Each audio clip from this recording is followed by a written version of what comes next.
కావాలనే మీ కలను నెరవేర్చుకోండి. సంప్రదించండి హెగ్డే ఫెర్టిలిటీ, హైదరాబాద్, తెలంగాణ. నమస్తే, welcome back to iDream media. నేను మీ ఝాన్సీ. ఈ ప్రోటీన్ గురించి జిమ్ ట్రైనర్స్ మాట్లాడుతుంటారు, న్యూట్రిషన్స్ మాట్లాడుతుంటారు, అందరూ మాట్లాడుతూ ఉంటారు. బట్ కరెక్ట్ ప్రోటీన్ ఎందులో వస్తుంది, ప్రోటీన్ సోర్స్ ఏంటి, ప్రోటీన్ వల్ల మనకు కలిగే ఆరోగ్య ప్రయోజనాలు ఏంటి, ఎంత చెప్పినా కానీ ఇంకా ఏదో కొరత ఉంటూనే ఉంటుంది ఈ టాపిక్లో. నిజంగా మన ఆయుర్వేదం ప్రకారం మన భారతీయ శరీర తత్వాలు అంటే ఒక్కొక్క లోకల్గా దొరికే ఫుడ్ తినండి అని చెప్తూ ఉంటారు, మనకి ఏది పండితే అది తినండి అని చెప్తూ ఉంటారు. మన ఇండియాలో అసలు ప్రోటీన్ సోర్స్ ఏంటి, మనం డైవర్ట్ అయ్యామా, డైవర్ట్ చేశారా? ఈ టాపిక్ తెలుసుకుందాము. ప్రస్తుతం అంతా ఉన్నారు ఆయుర్వేదిక్ జనరల్ ఫిజిషియన్ లక్ష్మి గారు.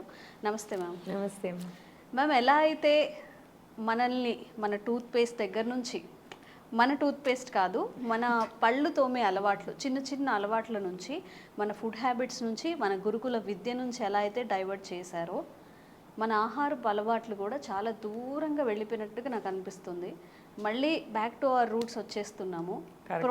ప్రోటీన్ అంటున్నారు కాబట్టి అసలు ప్రోటీన్ ఏంటి, మన బాడీకి ప్రోటీన్ ఎందుకు కావాలి, ఆయుర్వేదం పరంగా అసలు ప్రోటీన్ అనేది ఏ ఫుడ్లో దొరుకుతుంది? మంచి డౌట్. యాక్చువల్లీ ఇప్పుడు ఎవరిని చూసినా కానీ బాడీ బిల్డింగ్ అనేది బాగా చేస్తున్నారు. సో మనకి అవసరం లేని ఎక్సెస్ కూడా, బాడీ బిల్డింగ్ అనేది అందరికీ అవసరం లేదు. So body maintenance is better than body building అంటే ఏమవుతుందంటే ప్రోటీన్ డిపాజిషన్ అవుతుంది, సో మజిల్ డెవలప్మెంట్ అవుతుంది. కానీ అది అంతవరకు అవసరం, ఎవరికి అవసరం, ఎందుకు అవసరం అనేది కూడా మనం ఒకటి చూసుకోవాల్సి ఉంటుంది అన్నమాట. జనరల్గా ఏంటి అంటే ఈ మధ్య వే ప్రోటీన్ అని చెప్పి తెగ ఎక్కువ మంది తాగుతూ ఉన్నారు. అసలు ఈ వే ప్రోటీన్ అంటే ఏంటి, ఎక్కడి నుంచి వస్తుంది అనేది ఫస్ట్ తెలుసుకుందాం మనం. జనరల్గా ఒక మిల్క్ ఉంటుంది కదా, మన మిల్క్ని ఇరక్కొట్టేస్తే సో 2 పార్ట్స్గా డివైడ్ అవుతుంది. సో పన్నీర్ పార్ట్ వస్తుంది, దాని లిక్విడ్ పార్ట్ ఒకటి వస్తుంది కదా. ద లిక్విడ్ పార్టే whey protein. Water content whey ప్రోటీనా? Yes, water content is whey protein, అంతే సింపుల్గా. దీన్ని హైప్ చేసేసి అదొక గ్రేట్ థింగ్ లాగా మనకి చూపించేస్తూ ఉన్నారు. నువ్వు డైరెక్ట్గా పాలు తాగు, కడుపులోకి వెళ్ళా కూడా ఇరుగుతుంది. సో విరిగి అది ఆటోమేటిక్గా మన బాడీ డివైడ్ చేసుకుంటుంది, పన్నీర్ లాగా, వే ప్రోటీన్ లాగా. సో దాన్ని మళ్ళీ సింప్లర్ పార్టికల్స్ లాగా అది డివైడ్ చేసుకుంటుంది. సో ఇక్కడ ఏంటి అంటే పన్నీర్ ఏదైతే హెవీ ప్రోటీన్ ఉందో దాన్ని తీసేసి ఓన్లీ ఏదైతే లిక్విడ్ ప్రోటీన్ మనము అది లో కెలరీగా ఉంటుంది కాబట్టి సో అదొకటి మనం తీసుకుంటే బాడీకి సెట్ అవుతుంది అని చెప్పి దాన్ని తీసుకొచ్చారనమాట. సో ఈ వాటర్ని ఏంటంటే డీహైడ్రేట్ చేస్తారు. ఈ డీహైడ్రేట్ చేసి వాటర్ అంతా తీసేసి పౌడర్ పార్ట్ని ఇప్పుడు మనకి ఏదైతే అమ్ముతున్నారో బయట వే పౌడర్ అని, so that is what way powder is. So జనరల్గా ఏంటంటే మనీ ఉన్న వాళ్ళు so they can take like that. మనం పాలు తీసుకున్నా కూడా పాతకాలంలో కుస్తీ పట్టే వాళ్ళు ఉండేవాళ్ళు కదా, సో వ్యాయామశాలలో అన్నీ చేసేవాళ్ళు, వాళ్ళు పాలే తాగేవాళ్ళు. మళ్ళీ పాలు తాగినా కూడా మన కడుపులోకి వెళ్ళాక it divides to paneer and whey protein.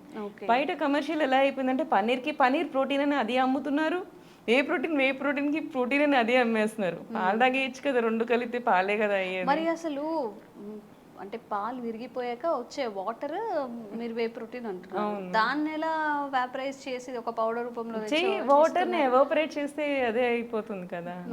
నీరుని ఇంకిచ్చేస్తారు, దాన్ని ఇంకిచ్చేసేస్తే మీకు వచ్చేది వే ప్రోటీన్ అనమాట. అంటే సింపుల్ గా అయిపోయిందని మనం కాంప్లికేట్ చేసుకొని మనకి మనమే కొనుక్కొని this is what business tricks actually. So మనకేంది అంటే ఓన్లీ వే ప్రోటీన్ కావాలి అనుకున్నప్పుడు మనకి దొరకదు కదా, మరి ప్రతిసారి మనం పాలు ఎరగొట్టుకోలేము కదా. సో అలాంటప్పుడు ఏంటి అన్నట్టు చూస్తారు. కానీ సో వెయిట్ మేనేజ్ చేసుకుంటా ఉంటే సరిపోతుంది. సో దీనికంటే ఇవి రెండు తీసుకొని ఇది ఒకరోజు ఓన్లీ పన్నీర్ తీసుకొని ఒకరోజు ఓన్లీ వే ప్రోటీన్ లాగా కాకుండా you plan to make a milk, ఆ ఒకరోజు కంప్లీట్ మిల్క్ తీసేసుకుంటే నీకు 2 సోర్సెస్ ఆఫ్ ఇది వచ్చేస్తుంది. రోజు వే ప్రోటీన్ తాగాల్సిన అవసరం లేదు. పన్నీర్ అండ్ వాటర్ అలా వే కాంబినేషన్ ఉన్న రోజు మిల్క్ తీసేసుకో. సో నెక్స్ట్ వచ్చినప్పుడు ఆ వే ప్రోటీన్ నీకు అవసరం ఉండదు. ఆ రోజు సింపుల్ ప్రోటీన్స్ తీసుకో, లైక్ బీన్స్ అను, శనగలను, సంథింగ్ అలాంటి ప్రోటీన్ నువ్వు తీసేసుకో. సో అలాంటప్పుడు నీకు ఆటోమేటిక్గా రెండు వచ్చేస్తాయి. This is like high profile thing, చూడడానికి ఫ్యాన్సీగా ఉండడానికి. సో అలాగానే దాని గురించే. కానీ సో ఎవరైతే మిడిల్ క్లాస్ వాళ్ళు ఉన్నారో ఇప్పుడు వాళ్ళు కూడా ఏంటంటే ఇంట్లో ప్రెషర్ చేసేసి ఇవన్నీ కొనేసుకొని తెగ యూజ్ చేస్తున్నారు. So I feel like bad. అప్పుడు ఎందుకు ఇంత మనీ వేస్ట్ చేస్తున్నారు? సో నిజంగా మీకు అట్లానే ఒట్టి వే ప్రోటీనే తాగాలి అనుకున్నప్పుడు యూ మేక్ అవుట్ పన్నీర్. ఇంట్లో పన్నీర్ చేసుకోండి, అది తీసి స్టోర్ చేసుకోండి. ఎవరైతే కొంచెం లో వెయిట్ ఉన్నారో లేకపోతే ఎనర్జీ కావాలనుకున్న వాళ్ళకు they will take paneer. So మిగతా ఏదైతే వే మిగిలిపోయిందో అది మీరు తీసుకోండి. So then you can balance your cost of thing అనమాట. ఓకే. సో అలా చేసుకోవచ్చు, అలా చేసుకొని కూడా మనం మేనేజ్ చేసుకోవచ్చు. సో ప్రోటీన్స్ జనరల్గా ఏంటి అంటే మనకి శనగల్లో చాలా బాగా దొరుకుతుంది, బీన్స్లో చాలా బాగా దొరుకుతుంది. మనం ఏవైనా సరే ఇవి ఆయిల్ నట్స్ అన్నిట్లోనూ ప్రోటీన్ బాగా దొరుకుతుంది. Like almonds, dry fruits, almonds, peanuts, season seeds అన్నిట్లోనూ, సీడ్స్ అన్నిట్లోనూ మీకు ప్రోటీన్ మంచిగా దొరుకుతుంది. సో దీంట్లో ఏంటంటే వాటిలో ఆయిల్ కంటెంట్ కూడా ఎక్కువ ఉంటుంది. సో దాన్ని కూడా మనం ఏంటి అంటే ఆయిల్ ఎక్స్ట్రాక్ట్ చేసేసి వచ్చే తెలగపిండి అంటారు. సో తెలగపిండి ఈజ్ గుడ్ ప్రోటీన్. సో ఇవన్నీ కూడా మనం పాతకాలంలో తెలగపిండి వాడేవాళ్ళు. ఇప్పుడు అవన్నీ తీసేసి దాన్ని కూడా తీసుకొచ్చి ప్రోటీన్ పౌడర్లో వేస్తున్నారు. సో ప్రోటీన్ పౌడర్లో ఎలా వేస్తున్నారు దాన్ని? Plant protein. సో ఏదైనా సరే ఒక ఫ్యాన్సీ వర్డ్ని దానికి క్రియేట్ చేసి, సో దాన్ని మనకి ఇంట్రడ్యూస్ చేసి మన చేతే అని మనీ ఎక్కువ పెట్టి ఖర్చు పెట్టించి మరి మనకి వాడు చేస్తున్నారు. తిరిగి తిరిగి మళ్ళీ అక్కడికే వస్తున్నారు. ఎగ్జాక్ట్లీ థింగ్స్ ఉంటాయో దాన్నే ప్యాకెట్ చేసేస్తున్నారు. సో ప్లాంట్ ప్రోటీన్ అని చెప్తారు, ప్యాక్ చేసేస్తారు. సో పీనట్స్ని కానీ సెసన్స్ని కానీ మొత్తం అంతా, సోయా కానీ మిల్క్ ఉన్న నట్స్ అన్నిట్లోనూ, సోయాలో కూడా మిల్క్ ఉంటుంది, మీన్స్ ఆయిల్ ఉంటుంది. సోయా ఆయిల్ మీకు తెలుసు కదా, soybean oil. So oil extract చేసి ఏదైతే పల్ప్ వస్తుందో that is a protein. So oil తీసేసాం కాబట్టి అట్లానే పీనట్ ఉందా, ఎక్స్ట్రాక్ట్ చేసాము ఆయిల్, పల్ప్ మిగులుతుందా, that is protein. So whatever the oil is extracted that is introduced as a protein. Protein a kind of protein is plant protein. అట్లా ma'am మనం vegetable through protein అనేది చూసాము. Non veg పరంగా చాలా మంది చెప్పేది eggs తినండి, chicken తినండి, ప్రోటీన్ వస్తుంది అని చెప్పి. నిజంగా ఎగ్స్ తినడం వల్ల, చికెన్ తినడం వల్ల ప్రోటీన్ వస్తుందా? వస్తుంది. Actually that is a muscle protein. వస్తుంది ప్రోటీన్, అది డైరెక్ట్ ప్రోటీన్ అనమాట. ఇదేంటంటే సింపుల్ ప్రోటీన్స్, దాన్ని మళ్ళీ మనకి మజిల్కి టర్న్ చేయడానికి దాన్ని మళ్ళీ యాక్టివేట్ చేసుకొని బాడీ టర్న్ చేస్తుంది. ఇదేంటంటే డైరెక్ట్ ప్రోటీన్ సోర్స్ లాగా వస్తాయి. బట్ ఏదైనా సరే మనకి how much protein you need to take, అది చాలా ఇంపార్టెంట్. జనరల్గా మనకి ఒక కేజీ బాడీ వెయిట్కి 0.8 grams of protein is sufficient కేజీకి.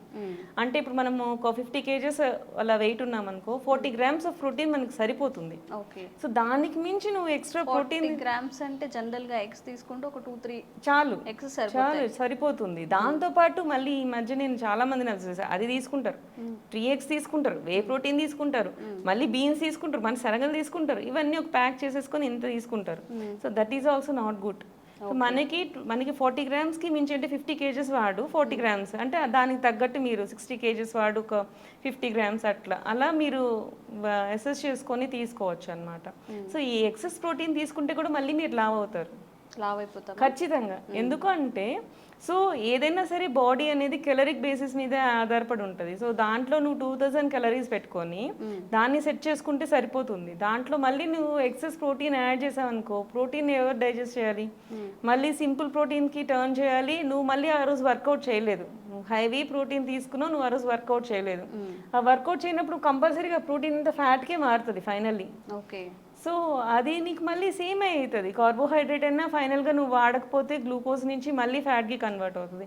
ప్రోటీన్ అయినా సరే నువ్వు కరెక్ట్ వర్కౌట్ చేయలేదంటే turns to fat and again it deposits.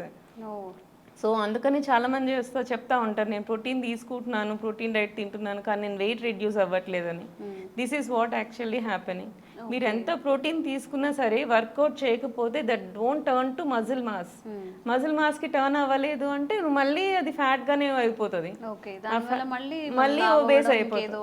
Exactly, మళ్ళీ లావ్ అయిపోతాం. సో దానికి అసలు సంబంధం, వెయిట్ మీరు అసలు రెడ్యూస్ అవ్వరు. మ్యామ్ ఎక్కడో నేను ఏదో వీడియోలో చూశాను, కామెంట్స్లో ఆర్ గెస్ట్ చెప్పినప్పుడు ఎక్కువ ప్రోటీన్ అనేది అయిపోవడం వల్ల సమ్ పీసీఓడి ఇష్యూస్ అలాంటివి వస్తాయి. నిజమేనా? అవునండి, అవును. పీసీఓస్ వస్తాయి, కిడ్నీ ప్రాబ్లమ్స్ వస్తాయి, హార్ట్ ఫెయిల్యూర్స్ వస్తాయి. ఎక్సెస్ ప్రోటీన్ కూడా it's not good actually. Protein ఎక్కువగా తీసుకోవడం వల్ల వస్తాయి ఇవన్నీ, లేకపోతే రాంగ్ ప్రోటీన్స్ అంటే ఇప్పుడు పన్నీర్ అడల్టరేట్ అవుతుంది, దానివల్ల వస్తాయంట. అట్లే పన్నీర్ అవన్నీ డైజెషన్ ఇష్యూస్ వస్తాయి. సో అడల్టరేటెడ్ ప్రోడక్ట్స్ నువ్వు తీసుకుంటే you would get in to digestive issues అనమాట. బట్ ఇవి ఏంటంటే లైఫ్ స్టైల్ డిజార్డర్స్లో చేంజెస్ వచ్చినప్పుడు ఖచ్చితంగా ఇవి ఆర్గాన్స్ మీద ప్రెషర్ పడుతుంది, లివర్ మీద ప్రెషర్ పడుతుంది. నీకు సింపుల్ కార్బోహైడ్రేట్స్ తీసుకున్నావు అనుకో, లివర్ ఏంటంటే గ్లూకోజ్కి దానికి అదే టర్న్ అయిపోతుంది. సో మన గ్లూకోజ్ ఎనర్జీగా టర్న్ అయిపోతుంది. బట్ ప్రోటీన్ దగ్గరకు వచ్చేసరికి ప్రోటీన్ డైజెస్ట్ చేయాలంటే లివర్ మీద ప్రెషర్ ఎక్కువ పడుతుంది. సో లివర్ మీద ప్రెషర్ పడినప్పుడు అది ఫంక్షనింగ్ కష్టం అవుతుంది. సో అక్కడ మళ్ళీ లివర్ డిజార్డర్స్ ప్రాబ్లమ్స్ వస్తుంటాయి వీళ్ళకందరికీ. సో కిడ్నీ మీద కూడా ఏమంటారు ప్రెషర్ ఎక్కువ పడుతుంది, అమైనో యాసిడ్స్ అన్ని రిలీజ్ అవుతాయి కదా, కిడ్నీ మీద కూడా ప్రెషర్ పడుతుంది. అలా ఏంటి అంటే ఎక్సెస్ ప్రోటీన్ కూడా ఇట్స్ నాట్ గుడ్. సో ఎంత ప్రోటీన్ కావాలి అంత ప్రోటీన్ మాత్రమే తీసుకోవాలి. సో ఎవరైతే ఈ బాడీ బిల్డర్స్ కానీ లేకపోతే ఎక్సర్సైజ్ ఎక్కువ చేసే వాళ్ళు కానీ వీళ్ళకి మాత్రమే ఎక్సెస్ ప్రోటీన్ కావాలి. సో మనకి మిస్టర్ వరల్డ్ సంథింగ్ అలాంటి వాళ్ళకి they need muscle to show off. So అలాంటి వాళ్ళకి సినిమా యాక్టర్స్కి వీళ్ళకి they need to show of their muscles అన్నప్పుడు వాళ్ళు మాత్రమే ఇట్లా ప్రోటీన్ తీసుకోవాలి. సో మిగతా వాళ్ళందరూ కూడా ఇలా ప్రోటీన్ తీసుకోవడం అనేది మంచిది కాదు. దాని తర్వాత కూడా కొన్ని రోజులకి ఆ ప్రోటీన్ లాస్ అనేది అవుతుంది. ఈ లోపల మన ఆర్గాన్స్ మీద కూడా ఎఫెక్ట్ పడుతుంది. So this is very concern topic actually. మంచి టాపిక్ రైజ్ చేశారు కానీ this should be taken care అన్నమాట. Okay ma'am. సో ఏ ఫుడ్ అయినా మనకి మంచి చేస్తుంది అనేది ఎక్కువగా ఇంటేక్ మనం తీసుకోవడంలో దానివల్ల మనకి సైడ్ ఎఫెక్ట్సే వస్తాయి. ఎండ్ ఆఫ్ ద డే అది ఫుడ్ కాదు, పాయిజనస్గా మారే అవకాశం ఉంటుంది. అండ్ సమ్ సైడ్ ఎఫెక్ట్స్ కూడా వచ్చే అవకాశం ఉంటుంది. కాబట్టి ఏదైనా కానీ తక్కువ క్వాంటిటీస్లో మన ఫుల్ అవుతుంది స్టమక్ అనే ముందే ఒక ముద్ద ముందు ఆపేయడం మంచిది, కాస్త ఖాళీ ఉంచడం మంచిది. Thank you ma'am, thank you so much.